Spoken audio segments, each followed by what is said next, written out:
یہاں اسٹیج پر دعوت دے رہا ہوں ماچس پر اپنے اظہار خیال کے لیے۔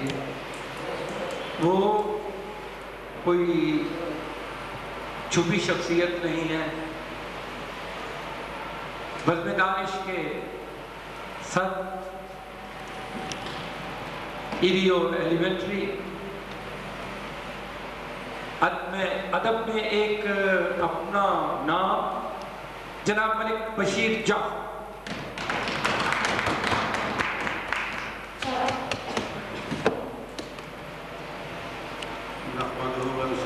رسول الکریم بسم اللہ الرحمن الرحیم۔ معزز محترم جناب ملک محمد اسلم صاحب، میرے عزیز بھائی جناب ربانی صاحب، دوستان عزیز،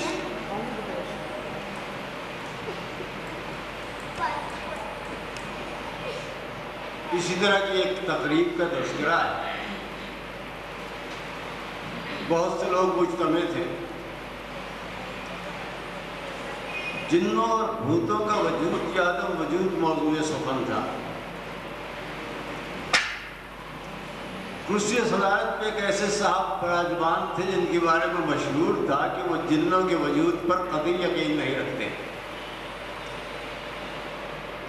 ہر مقرر بڑھ چڑھ کر یہ ثابت کرنے کی کوشش کر رہا تھا کہ جن اور بھوت محض تصوراتی مخلوق ہے، ان کا حقیقت سے کوئی تعلق نہیں۔ نفی کی جا رہی تھی جنوں کی ذات کی۔ سامعین بہت متاثر تھے اور جنوں کے عدم وجود پر ایمان لانے ہی والے تھے کہ صاحب صدر کو دعوت خطاب کی گئی۔ موصوف ڈائس پر تشریف لائے، کہنے لگے وہ میں بھی جنوں کے وجود کا قائل نہیں تھا، لیکن کوئی 2 ماہ پہلے ایک عجیب ماجرا پیش آیا۔ میں برآمدے میں بیٹھا ایک کتاب کو مطالعہ کر رہا تھا کہ بجلی چلی گئی، جو بیشتر چلی جاتی ہے، آپ جانتے ہیں۔ رات کا وقت تھا، میں کمرے میں داخل ہوا، دیا سلائی کی جستجو تھی مجھے تاکہ چراغ جلاؤں۔ اندھیرا بہت تھا، ہاتھ کو ہاتھ سجائی نہیں دے رہا تھا۔ میں نے ادھر ادھر ہاتھ پاؤں مارے، لیکن مجھے ماچس تسلیات نہیں ہوئی۔ مایوس ہو کر لوٹنا چاہ رہا تھا کہ کسی نے میرے ہاتھ میں ماچس تھما دی۔ میں بہت ڈرا، پوچھا کون ہے، جواب نہ دارا۔ دیا سلائی جلائی، روشنی ہوئی تو دیکھا کوئی نہیں تھا۔ میری تو گھٹی بن گئی، اوسان خطا ہو گئے، کمرہ ہی نہیں وہ گھر چھوڑ بھاگا۔ وہ دن اور آج کا دن میں اس گھر میں نہیں گیا۔ اب آپ ہی کہیے کہ جن وجود رکھتے ہیں یا نہیں رکھتے۔ سامعین محترم، کچھ دن پہلے ہمارے ساتھ بھی ایسا ہی ایک واقعہ پیش آیا۔ میں اور میرے چند دوست داؤد صاحب، شاد صاحب، اکرم جا صاحب، ہم مظہر کے ہوٹل میں بیٹھے تھے اور اسی کے ہاتھ کی بنی بدمزہ چائے پی رہے تھے۔ ساتھ ساتھ تراکند کے ادبی افق پر چھائی تاریکی کا رونا رو رہے تھے کہ حاجی انور صاحب تشریف لائے اور ہم میں سے ہر ایک کے ہاتھ میں کتابی سائز کی ایک ایک ماچس تھما دی۔ بغور دیکھا تو کتاب ہی نکلی۔ میں اپنے حصے کی کتاب، اپنے حصے کی ماچس کر لے گیا، پہلے جستہ جستہ مطالعہ کیا اور اس کے بعد سطر بسطر اسے پڑھا۔ میں یہ تو نہیں کہتا کہ یہ کتاب پڑھ کر مجھ پر معنی کا ایک نیا جہان منکشف ہوا، لیکن یہ ضرور کہوں گا کہ بہت سے ایسے اشعار پڑھنے میں آئے کہ دل کے تار جھنجھنا اٹھے، بجھتی آنکھوں میں دیپ سے روشن ہو اور سینے کے لوگوں تک صحرا میں دور دور تک لہلہاتے نخلستان دیکھنا میسر ہوا۔ وہ شعر مجھے یاد آ رہا ہے، آپ بھی کتاب پڑھیں گے تو آپ کو وہ شعر ضرور یاد آئے گا۔ دیکھو تو دل فریبی انداز نقش پا، محمد بن اکبر، دیکھو تو دل فریبی انداز نقش پا، موجے خرام یار بھی کیا گل قطر کی۔ معزز شرکائے محفل،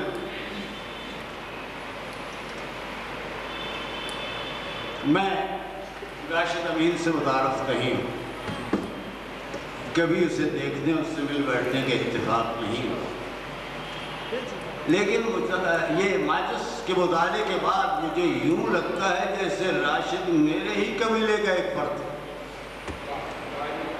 وہ قبیلہ جو اپنا گاؤں چھوڑ دے تو گاؤں اسے نہیں چھوڑتا، جو اپنے شہر سے نکل بھی جائے تو شہر اس کے اندر سے نہیں نکلتا، جو اپنے دیش سے رخصت ہو جائے تو بھی دیش قدم بقدم اس کے ہمراہ رہتا ہے۔ اور پروین شاکر کی آواز میں یا اس کے الفاظ میں یہ گاؤں، یہ شہر، یہ دیش بے اختیار پکار اٹھتا ہے، وہ کہیں بھی گیا لوٹا تو میرے پاس آیا، ایک یہی بات ہے اچھی میرے ہر جائی۔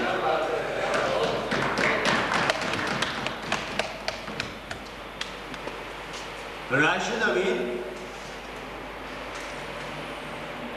اکتساب معیشت کے سلسلے میں ایک عرصے سے ملک سے باہر رنگوں اور روشنیوں کے شہر میں رہتا، آگ اور دھواں اگلتی مشینوں کے دیش کا واسی،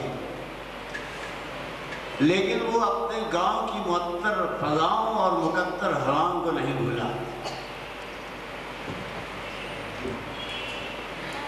وہ ہمائیں، وہ فضائیں جن کے جلوں میں اس کا بچپن جھولا جھولتا رہا، اسے وہ چھتار درخت آج بھی یاد ہیں جن کے سائے میں اسے اپنے لڑکپن کی خوشیاں نصیب ہیں۔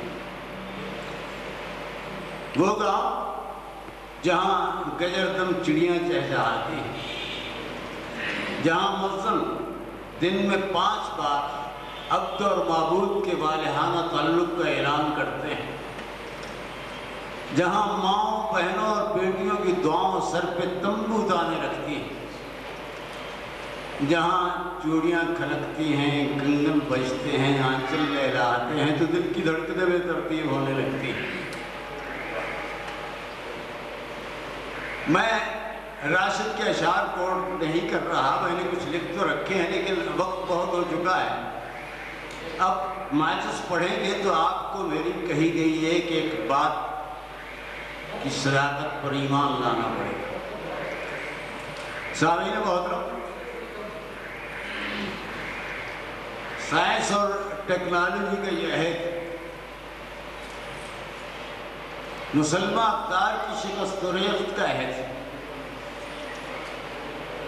کل تک جو بہت وقیع سمجھا جاتا تھا، جسے بہت آسن گنا جاتا تھا، عہد حاضر کے انسان بالعموم اور مسلمان بالخصوص اس سے گریز ہی میں اپنیت سمجھتے ہیں۔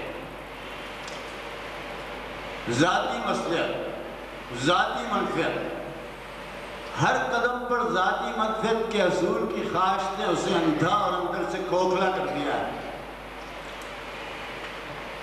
اصولوں اور ضابطوں سے انحراف، قاعدوں اور کلیوں سے اجتناب، اخلاقی اقدار سے روگردانی اس کا روزمرہ معمول بن گیا ہے۔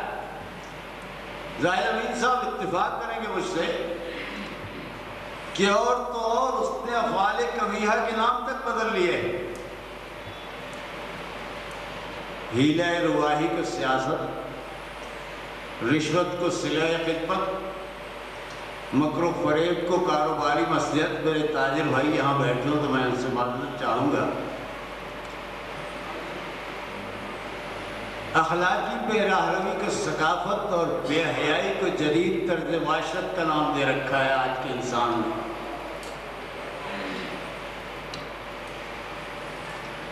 حبس کو ثواب ناؤ، ظلم کو انا، جرم کو ارتقا، آنسو کو ادار، خون دل کو ہنا کا نام دیے بیٹھا ہے آج کا انسان، آج کا شاعر، بالخصوص آج کا شاعر۔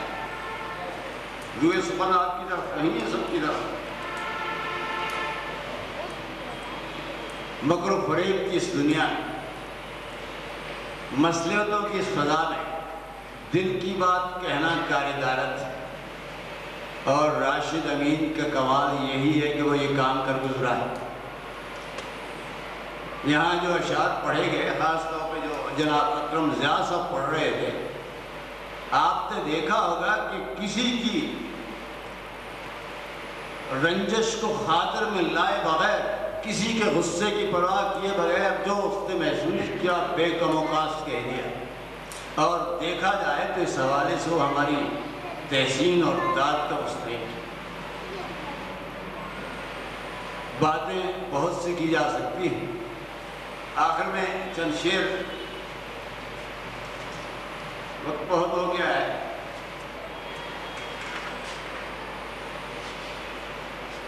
چوڑیوں اور پراندوں کے نہیں ہیں گاہک، چوڑیوں اور پراندوں کے نہیں ہیں گاہک، ہم تو میلے میں کسی کام سے آئے ہوئے ہیں۔ وہ سیدھا کواڑوں سے بھی آتی ہیں دعائیں، وہ سیدھا کواڑوں سے بھی آتی ہیں دعائیں، ٹوٹا ہوا کمرہ بھی میری ماں کی طرح۔